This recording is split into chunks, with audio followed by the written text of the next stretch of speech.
सुप्रिया सुळे यांनी सध्याच्या परिस्थितीच्या पार्श्वभूमीवर सरकारने तातडीने सर्वपक्षीय बैठक बोलवावी अशी मागणी केली। महत्त्वाच्या राष्ट्रीय आणि राज्याच्या प्रश्नांवर सर्व पक्षांनी एकत्र बसून चर्चा करणे आवश्यक असल्याचं त्यांनी सांगितलं।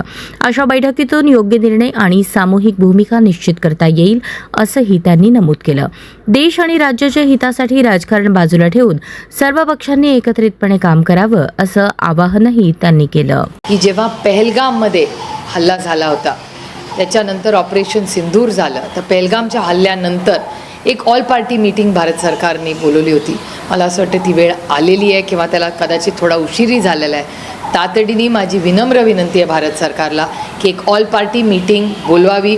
हा देशाचा प्रश्न आहे, शेतकऱ्यांचे प्रश्न आहेत, इंधनाचे प्रश्न आहेत, ही सगळी आव्हानं मग अमोलदादाच्या चाकणची MIDC असेल किंवा बारामती, इंदापूर, दौंड सगळ्या MIDCs असतील, शिकायला बाहेर जाणारी मुलं त्यांच्या तिकिटामध्ये वाढ झालेली आहे, त्यामुळे हे सगळं क्रायसिस झालेलं आहे। अशा परिस्थितीमध्ये आता हे राजकारण करायची वेळ नाही।